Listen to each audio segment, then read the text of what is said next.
May this year bring new happiness, new goals, new achievements and a lot of new inspirations on your life. Wishing you a year fully loaded with happiness. Happy New Year from xGameZones.com.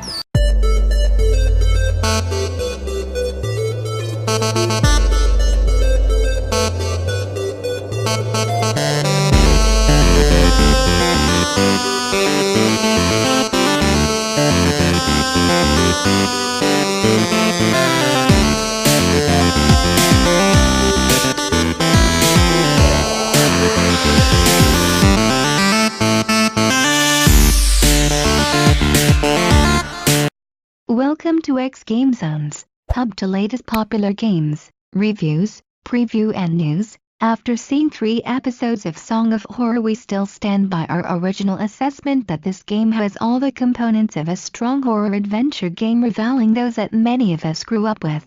Its puzzles won't weigh you down with frustration. Some of the real-time mini-game mechanics might. Nevertheless, the horror environments are sure to deliver a scare and an interesting mystery story. Hopefully, it should go without saying that in order to play Song of Horror Episode 3 it requires the original game. You also must complete the first 2 episodes to even start Episode 3. The full game is being broken up into 5 episodes. Episodes 4 and 5 are scheduled to arrive in January and March, respectively, this year. That being said, Episode 3 delivers more of the features and scares we enjoyed in the first 2 episodes.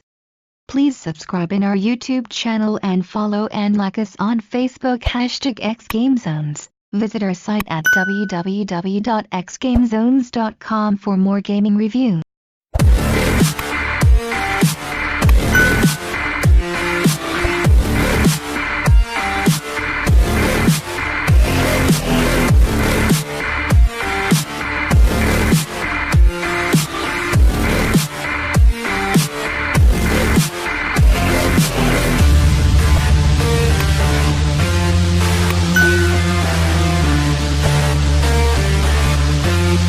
Song of Horror Episode 3 adds 2 additional player characters.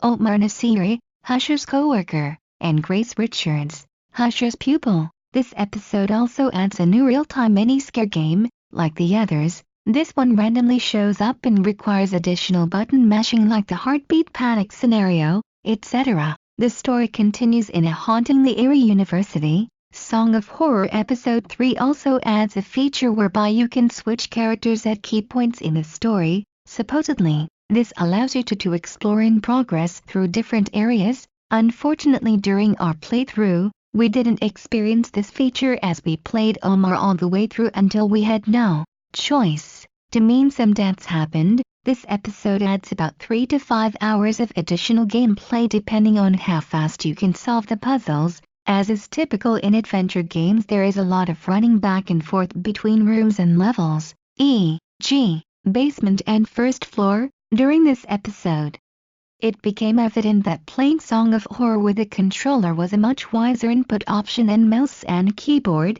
An Xbox One controller made it easier to survive the button mashing mini-games that pop up. Even using a controller though, I still have trouble with the heartbeat panic scenario one. Remember, this game is roguelite. When a character dies, it's a permadeath.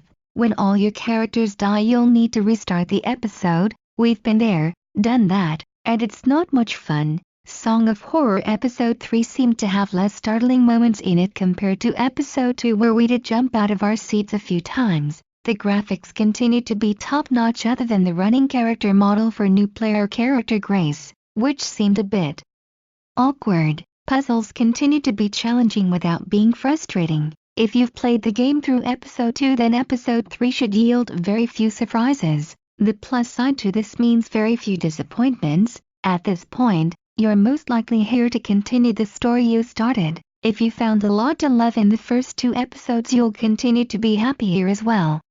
If you have any comments or suggestion, feel free to comment below. Thank you for watching. Please subscribe in our YouTube channel and follow and like us on Facebook #xGameZones. For more gaming review, visit our site at www.xgamezones.com. Don't forget to click the notification bell.